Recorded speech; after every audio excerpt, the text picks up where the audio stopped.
andaj zonja Vjosa Osmani duhet të na tregoj përfundimisht se çka lypi për këto 5-6 vite te lëvizja vetëvendosje, edhe ajo duhet të del hapur dhe të tregoj se çka ka përjetuar gjatë 5 viteve. Gjatë 5 viteve dhe pse ishte ajo aq besnike deri në momentet e fundit. Ajo i ka pasur vetëm 2024 kur ju ka drejtu parlamentit, duke treguar se zoti Kurti po lun piqës me Shtetet e Bashkuara të Amerikës dhe me faktorin ndërkombëtar, por para kësaj asnjëherë ajo nuk ka treguar se vërtet gjendja apo marrëdhëniet e Kurtit me faktorin ndërkombëtar, sidomos me Shtetet e Bashkuara të Amerikës, janë të këqija. Andaj ajo zonjë tani duhet të i tregoj popullit se çka ka bërë me këto marrëdhënie ndërkombëtare, edhe pse Kurti vërtet i ka punë të keq me Shtetet e Bashkuara të Amerikës, sepse për momentin i vetmi adut që neve mund të na shpëtojnë nga elementi Albin Kurti është që të demaskohet edhe t'i tregohet popullit e vërteta lidhur me këto marrëdhënie, sepse e kemi po asnjëherë vetëvendosja nuk e pranon se i ka marrëdhënie të këqija me Shtetet e Bashkuara të Amerikës, derisa në anën tjetër të gjithë e dim mirë se zoti Kurti për këto 5 vite asnjëherë nuk e ka shkel State Departamentin Amerikan, shtëpinë e bordh as Pentagonin. Kështu që dihet shumë mirë fakti se zoti Kurti i ka punët shumë keq me Shtetet e Bashkuara të Amerikës. Nisur nga ky mesazh i Vjosa Osmanit, a mendoni se është një kundërvënie kundrejt Albin Kurtit, pra një kundërvënie simbolike dhe jo aq e hapur, dhe a mendoni se Vjosa Osmani tashmë siç e thatë ju deri diku do duhet që të dal hapur kundrejt Albin Kurtit dhe t'ja plas në sy, po themi, gjithçka që nuk shkon? Po, keni drejt, unë mendoj që zonja Vjosa Osmani duhet të vazhdoj, e vetmja kjo është zonja që mund të luftojnë në këto momente Kurtin, edhe unë e shpresoj për momentin është edhe kjo Partia Socialdemokrate, por e ka mjaft probleme. Ardan Molliçaj, ajo të kaloj progun zgjedhor, ajo parti duhet të bashkohet, sepse ai edhe zoti Ardan Molliçaj duhet del hapur, sepse asnjë lider partijak nuk e din më mirë se zoti Molliçaj, edhe nuk e njeh më mirë Kurtin, andaj duhet ata zotëri edhe kjo zonjë të dalin hapur dhe t'i tregojnë popullit me rrezikun e madh që e kemi nga Kurti nëse e vazhdojmë apo nëse e japim votën për një mandat. Kosova nuk është fort me rëndësi tani, ai harxhon 10 milion zgjedhje të jashtëzakonshme apo i harxhon 20 milion, sepse ashtu kështu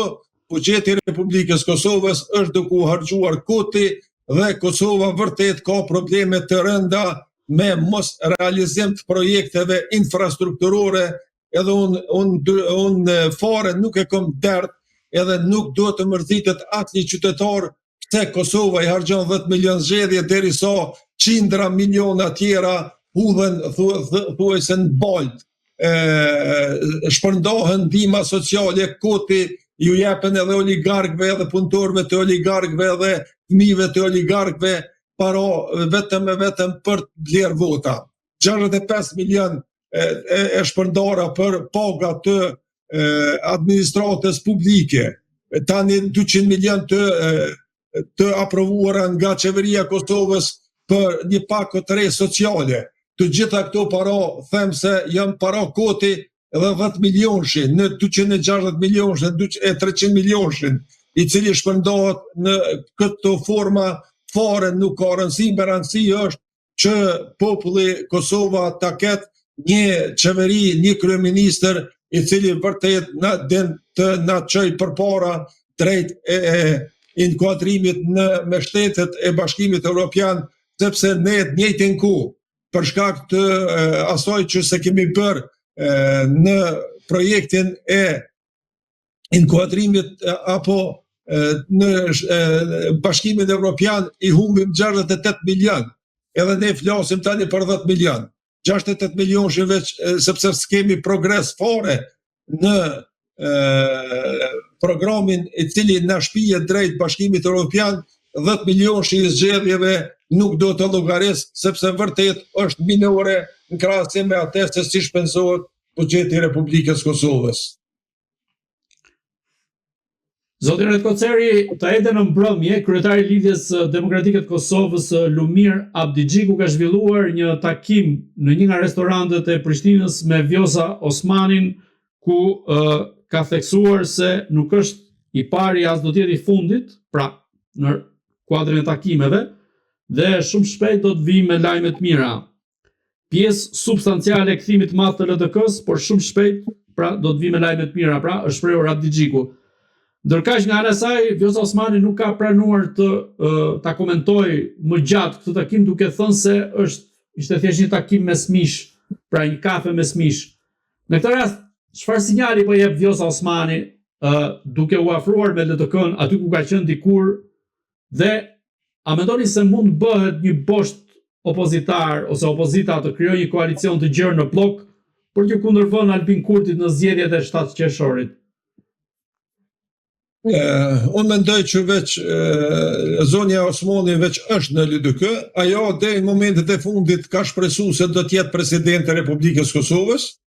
sepse do të propozohet nga LDK-ja, por ja që nuk ndodhi, ajo u kërkua të jetë kundërkandidate e zonjës Feride Rushiti dhe nuk pranoi. Përndryshe zonja Osmani deri në momentet e fundit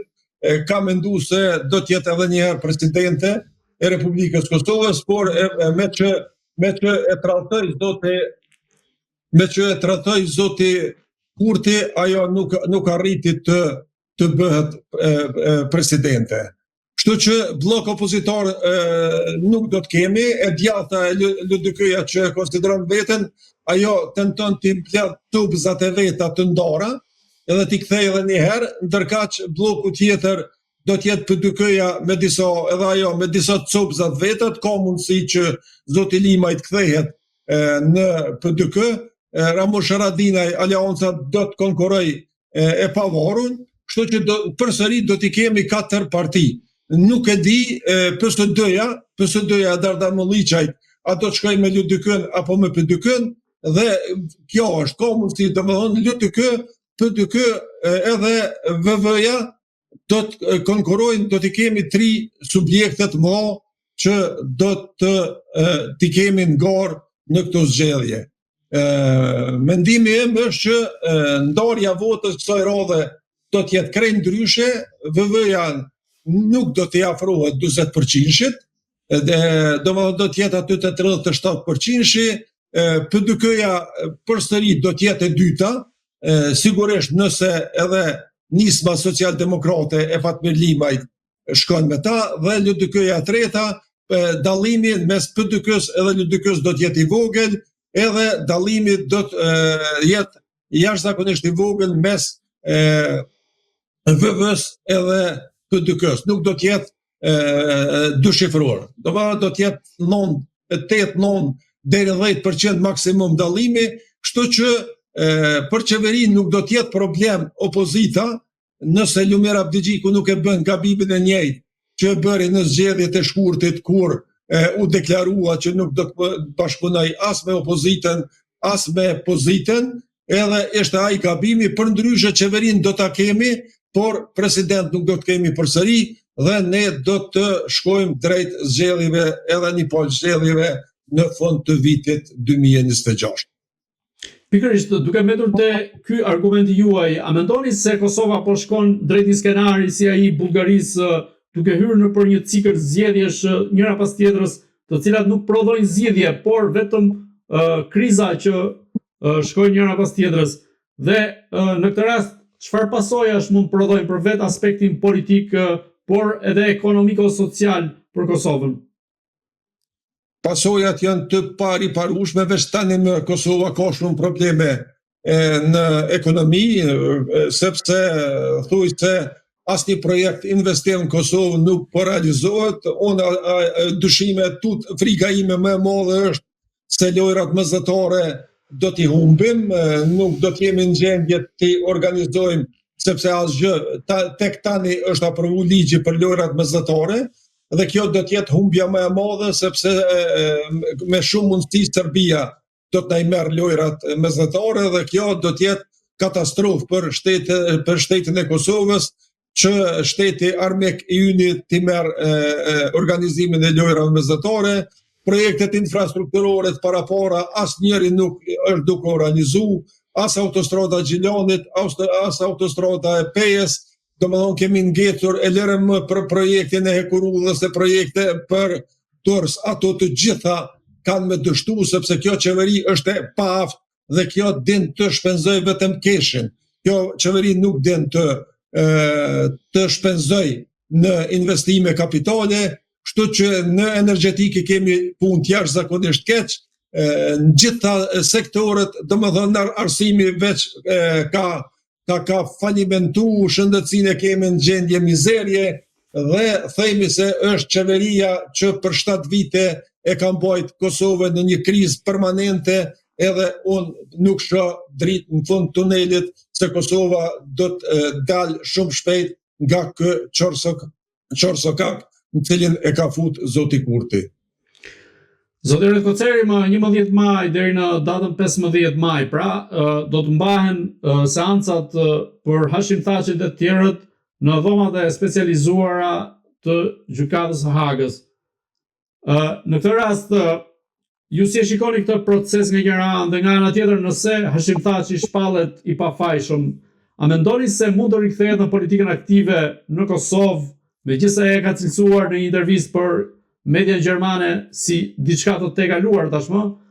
por në optikën tuaj, a mendoni sa i mund të rikthehet në Kosovë në politikën aktive dhe sa i druhet Albin Kurti një rikthim të mundshëm të Hashim Thaçit? Momenti i këtyre zgjedhjeve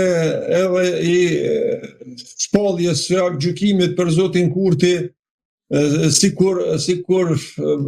nuk mund t'i lidhim sepse me 18 maj fillon, por pastaj gjykata 2 muaj ditë ka afat edhe 2 muaj ditë me shpall vendimin. Dhe unë frikohem se zoti Thaçi edhe nëse merr vendim lirus, ai nuk do të jetë në gjendje që spaku këtë proces zgjedhor ta ndihmojnë nga afër. Edhe pse unë nuk mendoj që ai do të inkuadrohet drejt për drejt politik, por po të ishte në Kosovë, ndikimi i tij do të ishte shumë i madh, sidomos pas këtij procesi gjatë edhe të padrejtë që ka kaluar, jo vetëm Thaçi, por edhe ata të tjerët, udhëhecit e UÇK-s, por frikë të madhe kam, sidomos pas këtij takimit të fundit që e pat Smith me këtë Trandafilovën. Friga ime është e madhe se ka plan apo projekt për t'i dënuar të 4 të akuzuarit e Hagës. Dhe dënimi çfarë do qoftë ai? Edhe qoftë ky dënim që këtave që kanë kalu 6 vjet, është dënim që vërtet nuk i shkon në favor Kosovës, sidomos UÇK-s, e cila nëse i dënohen liderët e saj, unë vërtet jam i dëshpëruar edhe nuk pres që